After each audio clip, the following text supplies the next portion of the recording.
Welcome to the Red River Paddlecast. I'm your host, Brad Friesen. In this episode, I sit down with Elizabeth Ashe to explore her inspiring journey in the world of kayaking. We'll discuss how finishing last in a paddle race became one of her greatest achievements, highlighting the power of perseverance and personal growth. Whether you're new to paddling or a seasoned pro, Elizabeth's story offers valuable insights and motivation. Let's get into it. All right. I am joined with Elizabeth Ashe today on the Red River Paddlecast. Elizabeth, thanks for joining us. Thanks for having me. Yeah. So last year you paddled the Red River Paddle Challenge. It was your first time doing the events. And from what I know about you, you are a relatively newer paddler. So why don't you tell me and all the listeners at home a bit about yourself? I'm 47. I'm a mother of two. I haven't really kayaked very long, but I've been in a canoe once every couple years for my whole life. So I'm comfortable on the water. I love the water. But the first time I actually kayaked ever was at Hopewell Rocks in 2021, and I was hooked. Even though it was in September, it was rough water, I loved it. I loved being so low in the water, and I just couldn't wait to buy my own kayak. And I did the following, or in 2023, I bought my first kayak, and just off Facebook Marketplace, and just a Costco kayak that came with a paddle and life jacket included, and I didn't even know if it fit, but that's the only one that I wore. So That's awesome. So your first time was on it was the Bay of Fundy there, right? yes, I thought That's a very nice place. Wow. We paddled out there a few years ago and it's beautiful. I can see how you got hooked on kayaking for your first time. What was that experience like? it was great. I was with my daughter. I was dropping her off at university, and that was my last time seeing her for months and months. And I really wanted to have a big impact, so I thought, let's go kayaking at Hopewell Rocks. And both of us had never been a kayak before, and we just wanted to have a fun experience. It was in September. And so it was pretty not cold, but it was not calm water at all. And it was neat to go through the rocks, like the eye of the needle, or forgot what it was called. And it was really neat, and I was hooked. Oh, that's awesome. And then you mentioned you bought a kayak in 23. Did you paddle in between before you bought one again, or was you just waited and you bought a kayak and that's when you started going out here in Manitoba? But that was the first time in Manitoba that I used a kayak. I had done canoeing at Okamic Marsh, and I'm like, no, I really like being down on the water, so I saved up a little money and bought my kayak. And the only places that I've been in Manitoba are in the Whiteshell, Oh, nice.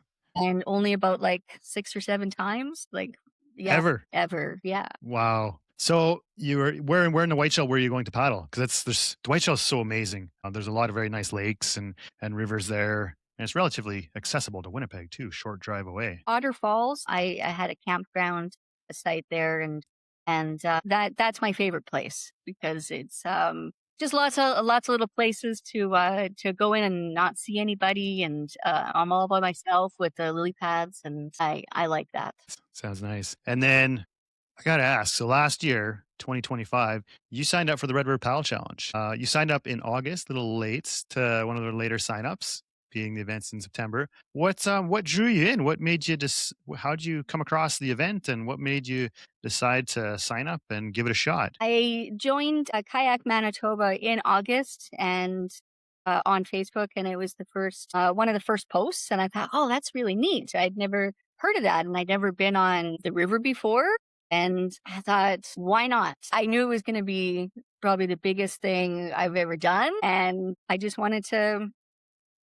Up until I turned 40, I've been kind of doing things for everybody else. I've been, a mom, I've been a daughter, I'm helping out with school, but ever since I turned 40, I'm I'm doing things for myself, and I'm pushing myself. I got a tattoo that says take more risks. And so anytime that I see something that's different that puts me out of my comfort zone, I say yes more. So Good for you. yeah. That's uh that's a great tattoo to have and just a great motto for life and everything in general. Take more risks. That's great. So then that's all happens quick. You found out about this event. What were your expectations going into it? I knew my kayak was not going to be the greatest, but I just wanted to finish. I didn't know how long it was going to take me. I knew I was going to be probably the last one, and even if I went past the the the time allotted, I knew I was still gonna it was gonna take me all day. It was gonna take me all day. I wanted to do it. So my goal was to just make it to the first checkpoint. And then I thought, woohoo, I did it. Okay, let's do the next checkpoint. And I did that, and it was just giving myself permission to if I didn't finish in time, that's okay. Didn't put any pressure on myself, and that's it. That's a really good advice and good approach to it. I see it in a lot of our competitive racers. There's a few that come to mind. They put a lot of pressure on themselves to do the best and beat their time or beat so and so and beat these records. And sometimes you just got to look at these and just come out with that attitude. Just come out and do your best and just stress free. Try not to think about it. Just go out and do it and give it your all with the goal of just getting there. Right. That's the ultimate goal is just finishing for most people. My goal that for that day was to enjoy every minute. It was a beautiful day. I'm so glad that I had that day and not the day before where it was rainy and miserable. I'm so glad for my first time. It was beautiful. And seeing the Red River in September is gorgeous. All the twists and turns, all the beautiful colors in the trees. I saw a deer, I saw a whole bunch of wildlife, and I saw a part of Winnipeg that I'd never seen before, and I felt really lucky. Hmm. And had you ever paddled on the Red River before? No. No, so that was your first time for the Yeah, paddle challenge. yeah. Oh, wow. I think if I That's crazy. really knew what I was getting myself into, I might have said maybe not. But what's the worst that could happen? I say I can't finish and I get out. So Yeah. I don't know. I just We get a lot of comments from especially the out of town paddlers who have never paddled the river before, and they have very similar comments to you on the scenery of the river, how it changes. Like we start in Winnipeg at St. Vital Park, so you're going through the city and you're seeing the landscape and the buildings, and then once you sort of leave the perimeter, you're getting a little more exposed, and there's more trees and the colors change. And yeah, it's a very scenic time to be on the river. Typically, the flow isn't as strong as it is right now, being it's well, we're chatting right now. It's springtime, so the water's higher, the current's moving quicker. It's not quite like that in September. no, it was like glass. And at some time or most of the time I felt like, am I moving? Am I moving? Like I'm working hard. I just don't seem to be moving. And so that was frustrating at times. So So leading up to the race, you mentioned you were part of the Kayak Manitoba Facebook group. I know that's there's a lot of people in that community. I think there's over 5,000 people in that Facebook group. Did you reach out? Did you read up, get any support from anyone in there? I didn't know anybody, and I went through a lot of the questions that were asked previously, and I got a gist of what it's going to feel like, but I didn't actually ask for anybody's advice because I was just too new and I didn't know who to ask. But now I know better, and I know who to ask. And if I have a question, everyone was so friendly on there. I have no problem putting myself out there and saying, "Hey, I have this kayak, or I have this paddle, or can somebody help me find a new life jacket, or what kind of things do I eat?" Because I the things that I brought last time were not really sufficient. So Yeah, there's a lot of very helpful people in those groups, and there's a lot of very experienced paddlers who are willing to offer their advice and share their experiences. So yeah, good on you for going in and asking questions. For anyone new listening, like if you have questions, go out and ask. Someone's that will be willing to help you out and get you going in the right direction. yeah, everyone was so helpful with other people asking questions. They had multiple views too, depending on the question, and it was everybody was really informative and just really helpful. Yeah, that's great. That's great. And then there's a Red River Paddle Challenge paddler group as well. So there's multiple resources online there that people can go to if they're looking for just to tap into someone who's from the community. And then So come up to the race day. Now we're September. You've gotten through August. You sign up for this race. You figured out sort of a little bit what you might be getting yourself into. Walk us through the pre-race day. The race was on the Sunday, so walk us through your Saturday, your preparation, and then the Saturday or the Sunday morning leading up to the race. The first thing I did was, what am I going to wear? I had to check the weather. I went down to the river to see like just how cool it was at the river. Cause most of the time we look at it, we're from up high, but I really wanted to get down to the water to see, is it really sheltered with all the trees? And it was actually not bad. So I just wore a t-shirt and some yoga pants and my water shoes. And that's all that I thought that was going to be okay, and my hat, of course. They had a list of things that I had to bring, like is it with the 2 liters of water, and so I bought myself a water bladder. Is that what you call it? Yeah, That's the the little biggest thing. bags with Yeah, you hook up the yeah, hose. Yeah, that was fantastic, and I knew I didn't want to bring a big thing that I had to unscrew because I was so afraid that I was going to unscrew it and drop my lid and it disappear. So, or get river water in. So I wanted it to be safe for me to drink. And so that was my biggest purchase. I had to make sure that my phone and memory bank it was waterproof because I realized that my phone was going to have to be on the whole time because it was connected to the race. And I wasn't expecting that. And I had to make sure that because it gets hot, that it wasn't going to get too hot in the plastic. So that was another concern. I had to. What was the other things I had to get for in Winnipeg on the rivers? You had to get the kit with the whistle, the tow rope, the baler, the flashlight, and I think there was one other thing, and I just got that from Canadian Tire. Because that's all I needed, and then I thought about what I wanted to eat during the day, and I knew I could stop to go to the bathroom if I needed, but I really didn't want to do that. So I just made a sandwich because I knew I needed carbs and something that I could eat quickly, maybe with one hand and a granola bar, and that's really all I thought about bringing. So I tried to get a good night's sleep, but can we ever before a big event? And it's tricky. Yeah. I don't know. I just wanted to. That's all I don't know. I didn't really think too much about it because I thought if I thought too much, I was going to overthink and bring too much stuff. And yeah, That's awesome. So then you had all your gear. Tell us about your boat because I know what boat you did. You had it was a Costco, was it a Pelican yes, kayak? So those are what, 10 feet long? yes, and wide, and they look like a bathtub. Yeah. They were great Yeah. on the lake, and they're wonderful for stability. But for racing, I found out that it was not the best boat to use. By about checkpoint 2, I was pretty tired. So I'm not going to be using that kayak again this year. I'm saving up and I'm going to be buying a new one. I don't know yet. But the kayak, it did the job. It got me there. It made me feel safe on the water. But I wish I had something a little longer and more streamlined because I think the race would have it would have been a lot easier for me. It was really, really tough.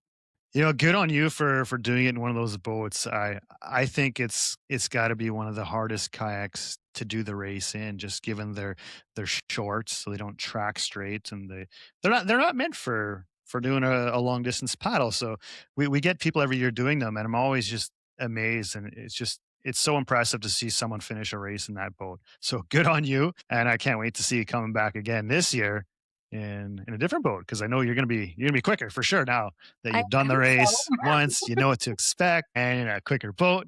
That's cool. So yeah, that'll be really awesome to see. So then we get the race day. You're at the park getting set up. You show up nice and early. It's probably dark when you show up at St. Vital Park because it's the fall time. Yeah. So now we're getting ready. When did the event or the race start to feel real for you? When I saw all the kayaks lined up, I got really nervous, like really nervous, because I saw like I'm getting nervous now as I'm like, or I'm thinking about like how nervous I was that day because all the kayaks they looked really expensive, and everybody had all their fancy gear on, and they were all because it's a they were taking it seriously, and I thought, well, maybe I didn't take this as seriously as I thought, and I went in it as a fun thing and not as like a serious thing, and so I got a little nervous seeing everybody with all their beautiful boats. But my husband was there to say, "No, you signed up. Let's do this, and you can do it." Yeah, it was nervous, but I was like, "Wow, I'm going to be with these people. I'm going to be at the back. I'll let them go ahead first, but I'm with these people too." So Yeah, I can see how that would be intimidating showing up. And there are some competitive paddlers who take it seriously, and they've been doing this for years and training and whatnot. So I mean, at one point they were there for the first time, and they may have been in your shoes too. I know people have, based on their experiences of me talking to them. It's common. It can be intimidating, but yeah, that's how we grow, and that's how we learn, is by coming out and trying new things and learning. And hopefully we like these things that we try, and we can continue to do them and improve and grow with the sport, along with those people, and learn from them. So that's good on you for coming out and just doing it. That's amazing. I didn't know what I didn't know. I didn't know what I was missing in what I was bringing, my kayak, what I was wearing, how my nutrition, anything, because I had never seen it before. And my first time was just doing it instead of watching it or volunteering. Maybe I could have volunteered the first time, and then I would have seen, and instead I just dove right in. So that's maybe not the best way to go, but I like your approach. We do get a lot of volunteers that come out, and they help out, and they see the event, like they're just so they're just so into it after seeing the first event, that they want to be a part of it on the water, and they sign up for the next year's event. So we get that a lot, and that's a great way. That's a great approach too. and your volunteers, now that you mentioned the volunteers were just amazing. From helping everybody make sure they have everything in their boats, and checking everybody off, to registration, and handing out the bib and the t-shirt and the other things, to the motivation along the way at all the checkpoints, or hey, do you need a granola bar, and at the very end, everybody knew my name, which was all the volunteers, hey, Elizabeth, because I'm like, oh gosh, I'm the last person. Everybody knows my name. Well, everybody. So that was fun. It was a very personal experience, because nobody knew me at the very beginning, but everybody knew me by the end. So Yeah, it's a total team effort. I mean, we can't do the event without all the help and all the hands that from everyone who comes out. It wouldn't be possible without them. So yeah, volunteers, thank you so much. We watch all our paddlers, so we have the trackers, and we're communicating back and forth, so we know, like, oh, so and so is going to be at checkpoint 2 in about 5 minutes, so we're ready when every paddler is coming into those different areas, which is great, because we got not only eyes on you on the water with the safety boats and spectators, but we're communicating, and we have a pretty solid team there. I'm grateful we have them. well, the boat at the very end, the safety boat, they I didn't know how many bends were left, because the Red River just kept going, and I just, when is the finish? And I'm like, how many more bends? How many more bends? Because from checkpoint 2 to the end, it's like really wide, and it takes forever to get to a corner. And that was really daunting for me, because I'm like, I don't know if I'm going to finish. But the safety boat, kept checking back on me, and it was that motivated me too, because I couldn't talk to anybody from checkpoint 2 to the race, to the end. And so I didn't know where I was. I didn't know how many minutes I had like left. I didn't know. So they informed me. They were a great motivator to me. So they said, you could Yeah. do it, and you need a granola bar, and they were between my husband and that safety boat, they were amazing. So then the race start, we get finish all the check-in and all that. We get you on the water. What was that like, being on the water with all these boats now? You're paddling, and there's 100 people or more It out in was the water with you. it was real. I was like, okay, I'm in the water. Yeah. I can't not do this now. I have to. I'm just gonna just try my best, and wave to my husband, and make sure that he takes some pictures along the way. And I just just really focus on getting to the first checkpoint. That's it. That's all I was doing. Well, I'm going to let everybody pass me because they're really serious and I don't want to be in anybody's way. And that's all I wanted to do. I just wanted to be, out of everybody's way because I know a lot of people take this really seriously and I was doing it for fun. So, and along the way, my husband was on almost every bridge motivating me and taking pictures of me. And so that motivated me too. So seeing him on the dock with everybody, the volunteers, taking a picture of me and saying, you can do this, just really motivated me. So everybody was around me was really, really nice. Everybody was, is this your first time? Or I could see everybody getting ready with, their music or having those little packages of the energy liquid. I don't know what it's called. Oh yeah, like the little gels, the little Yeah, the gels. packages. I saw a whole bunch of Yeah. people doing that. I'm like, what is that? I don't know what that is. But by checkpoint one, I said, Michael, I need those. I need a couple. So he went to the store in between and got me something because my sandwich just did not cut it. So Had you ever had one of those gels before? Or? never even heard of them before. No. Like I said, I'm not an athlete. I didn't do anything all my I don't know anything about the kind of nutrition. My daughter plays soccer, so I know, carbs before soccer games, but I didn't really know endurance of like 5 to 8 hours. What do you bring? What do you eat? What do you eat along the way and when? So I'm very aware of what other people were doing and I'm lucky that I I learn by watching others and how it works for them. I might not ask them about it, but I was aware that everybody that were really serious. I know what they were wearing. I know what they were drinking. I know it's I'm an observer and that's how I learn. And I learned a lot from all the competitors. So Yeah. Is there anything you plan to change this year from your approach last year in regards to the nutrition? I don't know if I would still eat a breakfast or whether I'd eat just before I went on the water. I would get those packages as well, and I also heard about things that are put in water, like electrolytes and things that like I know nothing, absolutely nothing.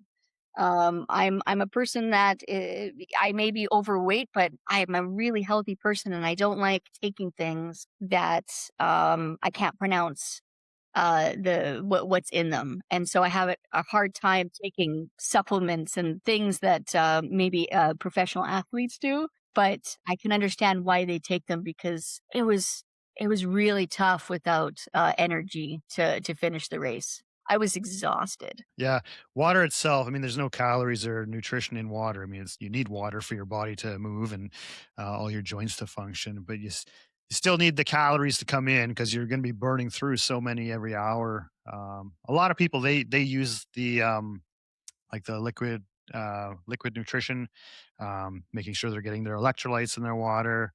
Other people just, it's you can get stuff from 7-Eleven. Just Gatorade is the most simplest thing to buy, right? Stuff like that.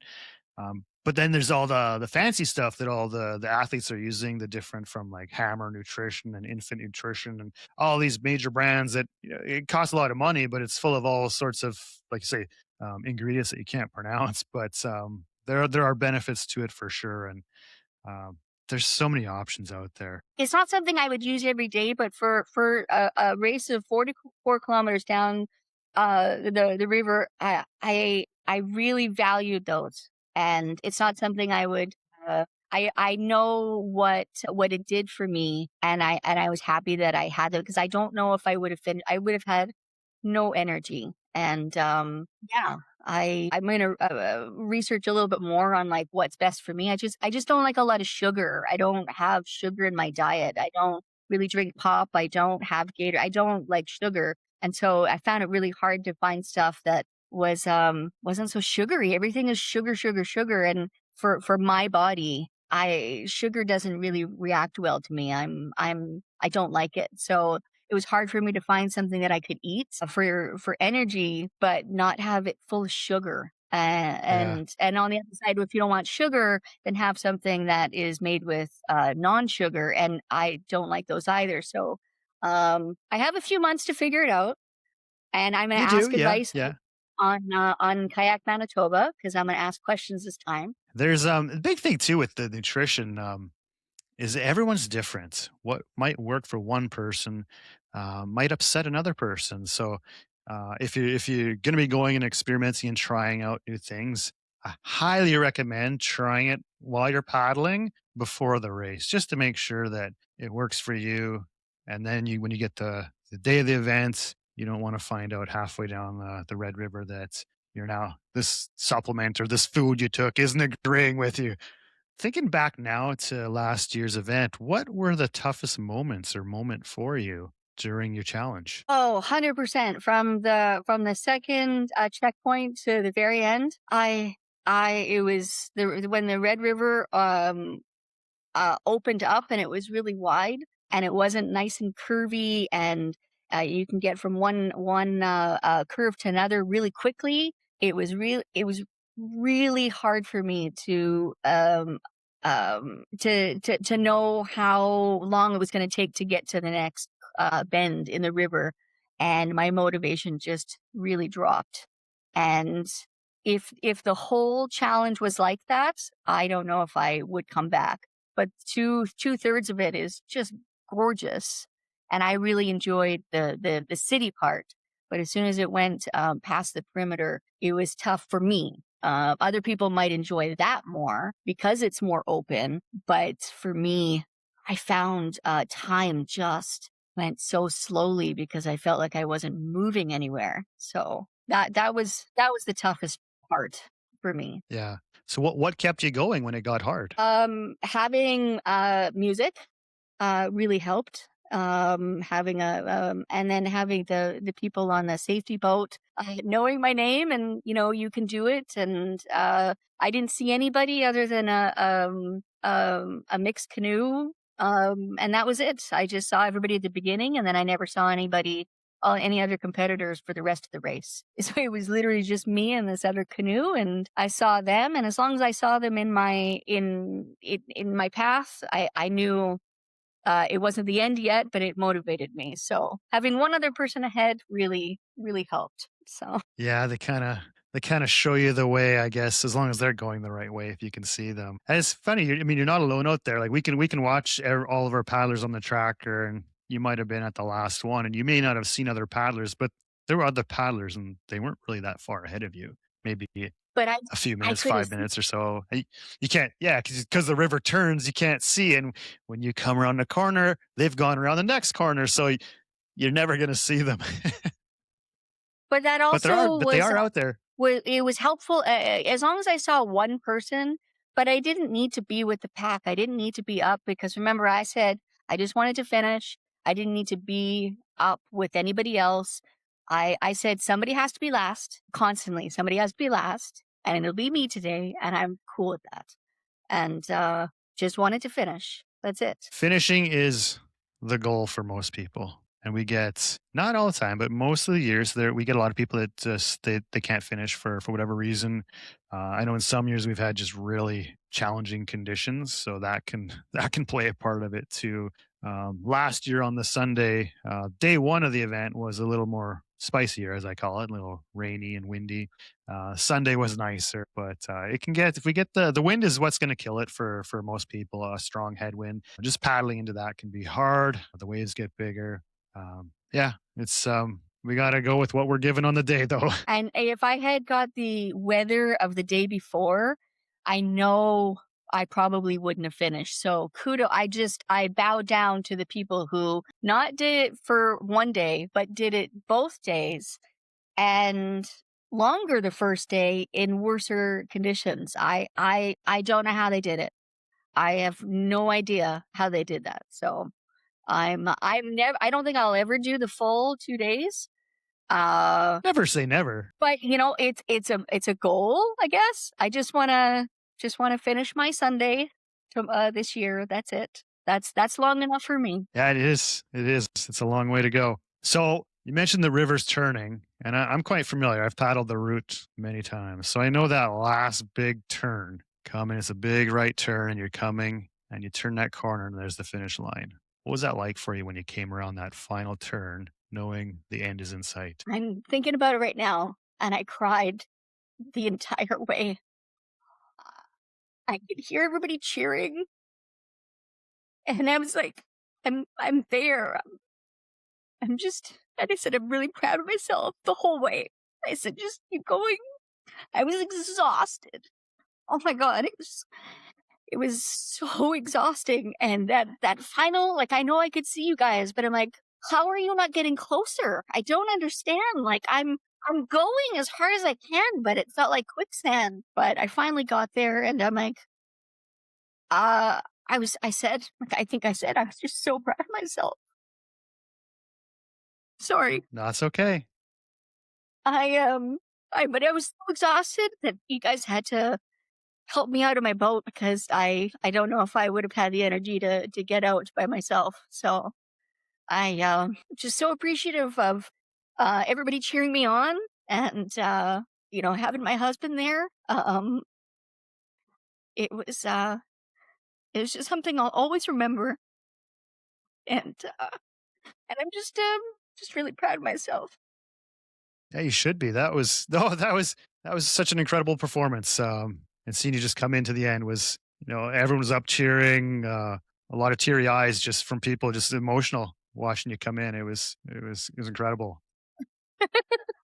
Like, everybody was cheering the person who came last, but I'm like, I like I said, somebody has to be last, and it was me. And I don't care if it was 1 minute or 2 hours. I made it before I was disqualified, and I got my medal. So I have that proudly hanging on my wall, and every time I wear my t-shirt, I'm just so proud, and I can't wait for anybody to notice it and ask, "What is that?" And I say, and I show them pictures, and I'm just really proud that I get to say that I was with all um, those incredible athletes that finished hours before me. But I finished too on that day. Yeah, you did, and not everybody finishes. And so when you're coming in there, did you know that you were close to that cutoff time? I kept asking the safety boat, like, how many more bends, and I finally got to the bend, and then I looked at my phone. I'm like, oh my God, I'm like 10 minutes away, and I said, if I don't finish, I don't finish. There's nothing I can do. Just keep paddling.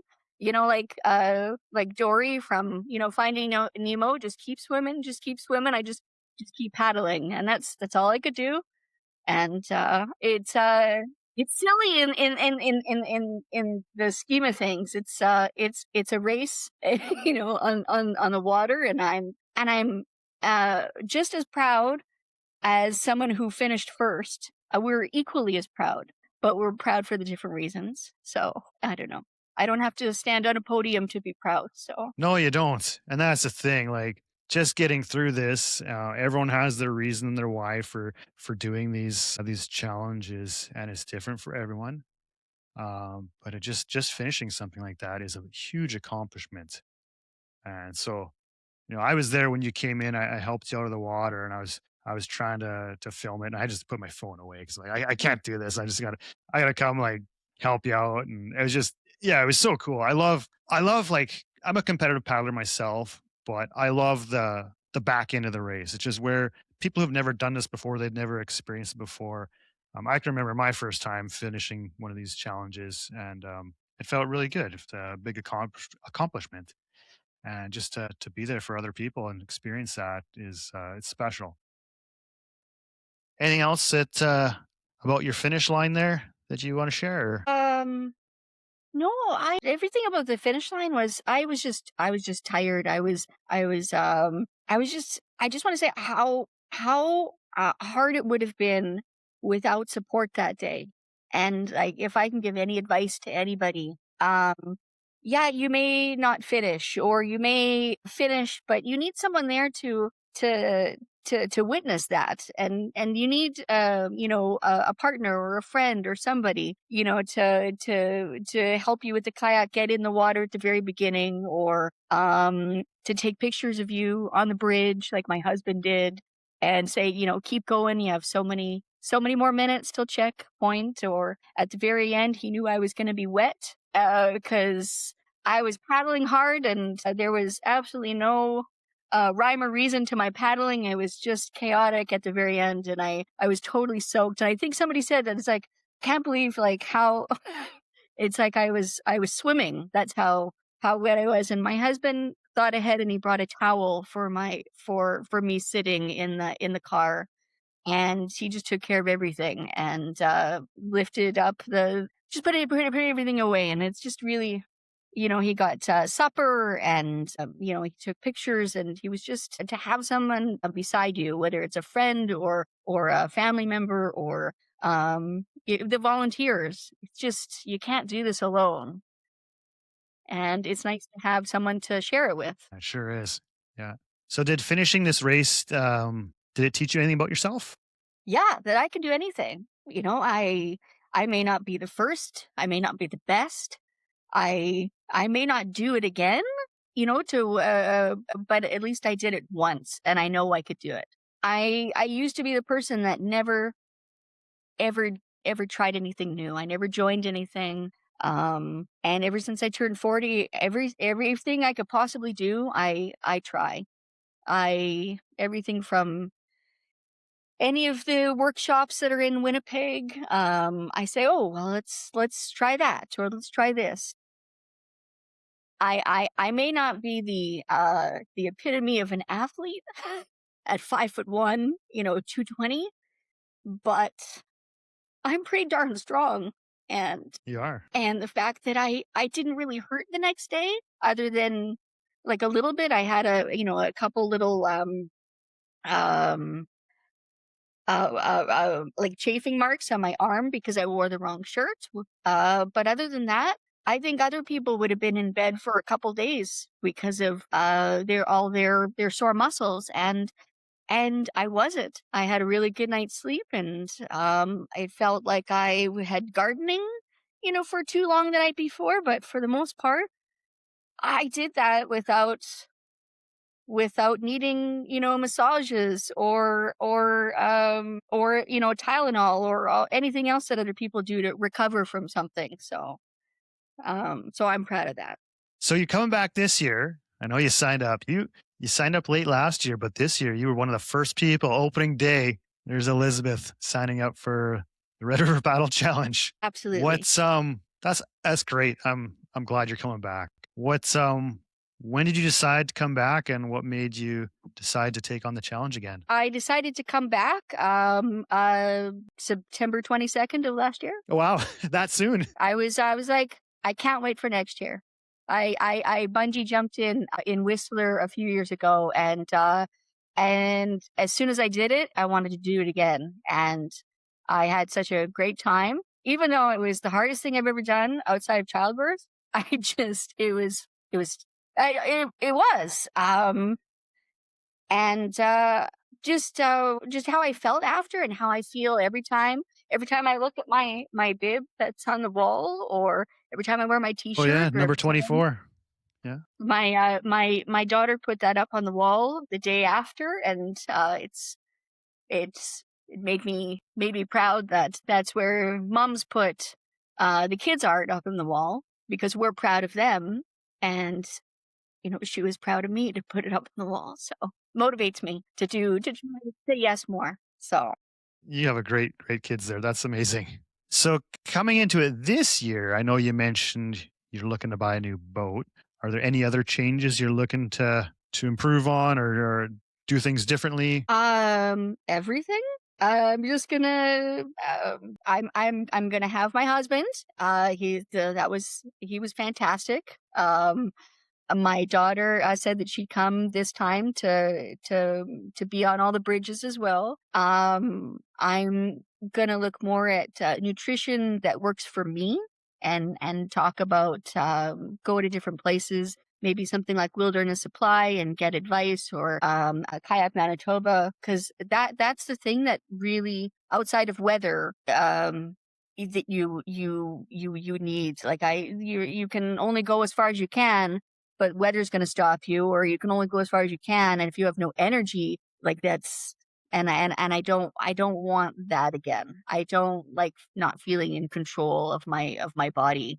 And so that's the major thing. But yeah, I'm saving up for a new boat. I'm saving up for a new I want to say PFD, but uh yeah, PFD. I always get those confused. That's right. Yeah. PDF. Yeah. Something that PDF. Yeah. fits You don't want to wear a better. PDF. Yeah. Just something that fits better. And I went to a workshop at a Wilderness Supply, and they talked about different life jackets, and I didn't know that there were so many different kinds. And so, in the next month or so, I'm going to go and get something and get fitted for me, and something that works for me, because the other one it just didn't work. Yeah. And I'd highly recommend that. Like Wilderness Supply, Rick and the staff there, they are great. They have a huge selection of PFDs, and yeah, definitely go and try them on. And then also, I found that my phone had to be on all the time, but I didn't want it to run out, so I had a memory bank. But then you put it in a sealed um, bag, which makes it hot. And I'm going to ask questions about where do people put their phones, or for music? Because I was using my phone for music, and I can't do that this year. I think I'm going to borrow my daughter's phone or something else to listen to music, and have my phone just for the race so it doesn't heat up. So all those little things that I didn't think about, um, those are the things I'm going to change this year. And I don't want to have to worry if my phone's going to overheat, just like it did, because it's plugged in too long. Because you can't leave it plugged into a memory bank, otherwise it overheats. So it's just all those little things that has nothing to do with the race itself, but those are the things that might make or break me, halfway through. Uh, I don't know. Yeah.